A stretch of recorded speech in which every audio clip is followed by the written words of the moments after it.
pourquoi c'est une bonne chose que de pouvoir étudier. C'est une bonne chose que de pouvoir étudier. Et si j'aimerais vous dire la vérité, même votre esprit peut être limité aux limites du développement de votre âme. Oui, votre esprit peut être limité aux limites du développement de votre âme. Je répète encore, votre esprit peut être limité dans son expression par les limites du développement de votre âme. Par exemple, aujourd'hui, je n'ai pas fait de longues études, je ne suis je n'ai qu'un bac. Donc, je n'ai que mon baccalauréat, je n'ai que ce qu'on appelle ici chez nous examen d'état. Donc, je n'ai pas fait première graduat, deuxième graduat, troisième graduat, je n'ai pas de diplôme de graduat, je n'ai pas de diplôme de licence.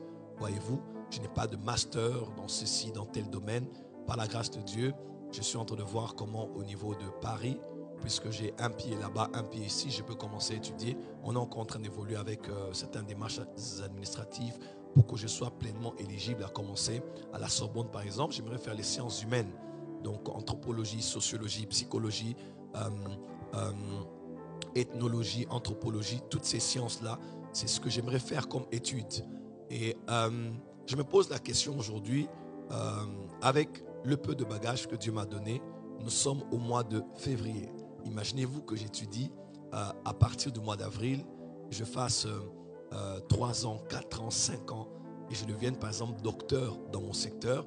4 ans après m'avoir rencontré, si vous me voyez prêcher ou enseigner, vous allez me voir prêcher et enseigner différemment.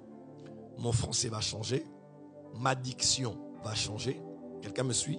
Mon français va changer, ma diction va changer, mes propos seront beaucoup plus soutenus. J'aurai plus d'éléments pédagogiques pour enseigner ce que j'ai à dire à l'église. Quelqu'un me suit? Ce français, c'est le français de quelqu'un qui n'a pas fait ni graduat ni licence.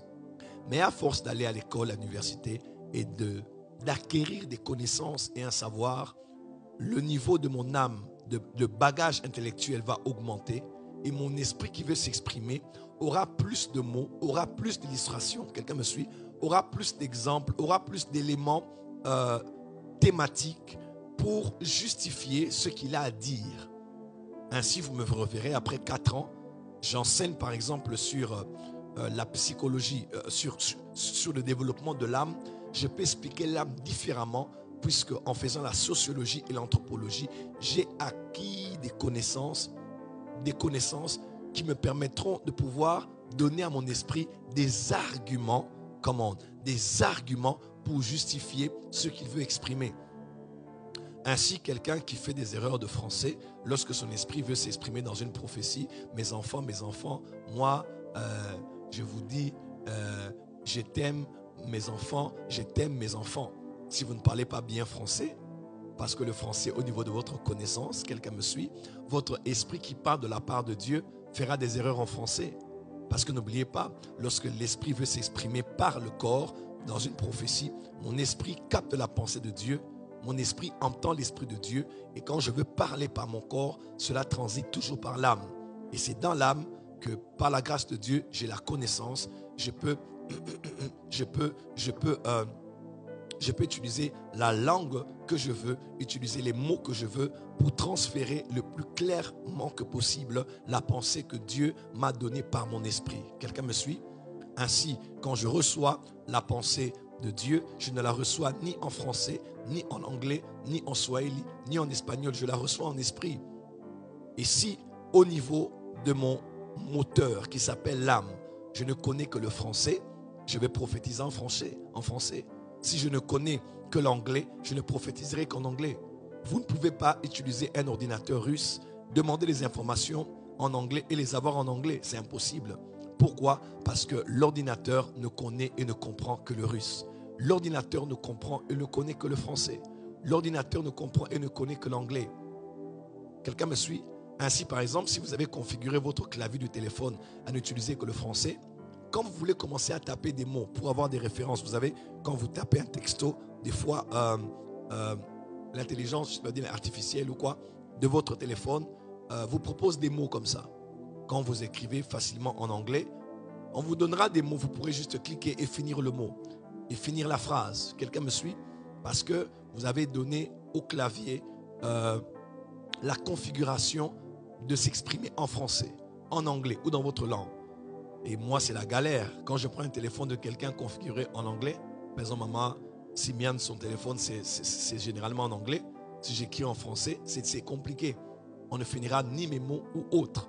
Parce que la configuration interne du téléphone est en anglais. On a cliqué sur l'anglais. Voyez-vous? Donc, votre esprit est limité aussi, comment? Est limité aussi par le développement de votre âme. Voilà pourquoi il y a une nette différence entre le ministère. Bon, je vous dis déjà quelque chose. Dans la Bible, il y a deux hommes que Dieu a puissamment utilisés pour exprimer des dispensations. Il est certes vrai que la loi est venue par Moïse et la grâce est venue par Christ, mais à vrai dire, les fondamentaux de la loi ont été donnés par Moïse et les fondamentaux du christianisme ont été donnés par Paul. Par Paul, Christ étant le fondateur du christianisme, étant à la tête de ce mouvement, de cette, je dirais pas religion, comprenez mon langage, de cette religion, je parle à la manière des hommes.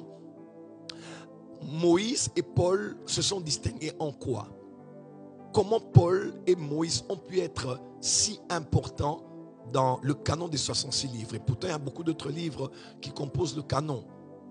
Parce que Moïse a écrit les 5 premiers livres de la Bible, de la Torah pour les Juifs, qu'on appelle le Pentateuque, la loi, le livre de la loi, les 5 livres de Moïse, la Torah, composés de Genèse, Exode, Lévitique, Nombre et Deutéronome. Quelqu'un me suit? Et c'est Moïse qui a eu à écrire ces livres. Il les a écrits. C'était un prophète, c'était un juge, c'était un berger. Pour aujourd'hui, c'était comme un chef d'État dirigeant plus d'1 million de personnes. Mais c'était aussi un législateur. C'était un homme qui avait établi une constitution qu'il avait reçue de Dieu. Ainsi, le prophète Moïse nous a donné la loi. Il nous a donné la Torah. Vous savez pourquoi Dieu a choisi Moïse aussi? Dieu a aussi choisi Moïse parce que Moïse avait un background qui l'y prédisposait. C'est-à-dire, Moïse a étudié et a grandi dans la cour du roi. Imaginez-vous, l'enfant d'un chef d'État sera au niveau de Cambridge, sera au niveau de Halle, sera au niveau de Oxford, sera au niveau de ces grandes prestigieuses universités. On donnera le meilleur à ces enfants. Ils seront prédisposés à être polyglottes. Pourquoi pas hyper polyglottes?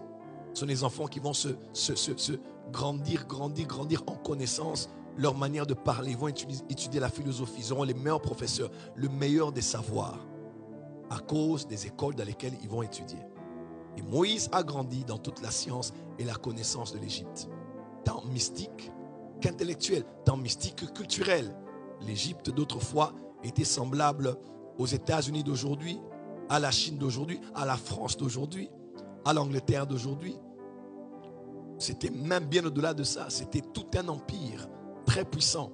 Il y avait des intellectuels qui faisaient la mathématique, la géométrie et tant d'autres savoirs, tant d'autres sciences, tant d'autres technologies développées. À l'époque déjà en Égypte, regardez les pyramides que nous avons, on se pose beaucoup de questions. Jusqu'à ce jour, en 2024, on fait encore des documentaires sur les pyramides. Quelle était cette science, ce savoir architectural pour dessiner avec autant de précision, pour construire avec autant de précision? Quelqu'un me suit? Ils connaissaient, ils avaient la science et le savoir. Et Dieu a dit, pour diriger ce peuple, il me faut un homme qui a le profil. Et Dieu a utilisé un homme intellectuel pour éduquer plus d'1 million de personnes. Ainsi, il parlait, il les instruisait parce que c'est un homme qui avait étudié. Dieu n'utilise que ceux qui ont étudié, non loin de là. Paul, Pierre et Jean n'étaient pas du tout des hommes sensés. Vous allez voir ça dans Acte 4, excusez-moi pour le mot sensé, des hommes qui avaient étudié, des hommes qui étaient lettrés. C'était des pêcheurs, des Galiléens. Mais Dieu, différemment de Pierre, a utilisé Paul. Et pourtant, Pierre a été avec le Seigneur 3 ans. Et pourtant, Pierre a vécu avec le Seigneur. Et pourtant, Pierre a vu les choses de Dieu à la montagne de transfiguration. Il était de ceux dont à qui Jésus avait dit, vous ne parlerez pas de ça. Il les avait interdit de parler de cette grande vision qu'ils avaient vue au mont Tabor. Quelqu'un me suit? Pierre avait vu des choses exceptionnelles. La résurrection de la fille de Jairus, il a vu des choses inimaginables. Mais il n'a écrit que 2 épîtres. Il n'a écrit que quelques discours dans les Actes des Apôtres que Luc a pu écrire. Mais quand vous regardez Paul, qu'est-ce qui a fait la différence entre Pierre et Paul? C'est le niveau du développement de leur âme. Quelqu'un me suit? Dieu n'a aucun problème. Mais Dieu peut être limité par les limites du développement de votre âme. Comment? Dieu peut être limité par les limites du développement de votre âme. Par exemple, au niveau de la connaissance, au niveau de la science. C'est ainsi que Paul a pu écrire près de la moitié du Nouveau Testament parce qu'il savait écrire. Il savait lire. Il demandait les livres et les parchemins. Il connaissait la lecture. Il savait comment écrire. Il était un citoyen romain et un citoyen hébreu. Quelqu'un me suit? Il avait étudié dans les écoles prestigieuses, rabbiniques de l'époque. Il était pharisien. Hébreu né d'Hébreu, circoncis le 8e jour de la tribu de Benjamin. Il portait le nom de Saul, du premier roi d'Israël. Il avait étudié, il avait appris. Voilà pourquoi j'aimerais vous challenger, serviteurs de Dieu. Étudier. Regardez derrière moi ici, j'ai beaucoup de livres parce que je lis beaucoup. Je m'informe beaucoup. J'ai remarqué, quand Dieu m'a appelé, j'avais 16 ans, 17 ans, quand Dieu me dit qu'il m'enverra dans les nations auprès des rois, auprès des chefs, je n'ai pas trouvé comme excuse de me dire je n'ai pas beaucoup étudié, on n'a pas eu les moyens suffisants pour étudier comme il fallait, ou bien ma voix m'a dirigé autrement. Et ça n'a pas été une excuse pour moi. Loin de là. J'ai commencé à lire des livres, des biographies des chefs d'État, à commencer à lire des livres tant spirituels qu'intellectuels. J'ai commencé à me développer. Les livres que je lis ici, si je donne à beaucoup de pasteurs, excusez-moi humblement, ils ne vont pas lire ça. Parce que c'est des livres sur le transhumanisme. Ce sont des livres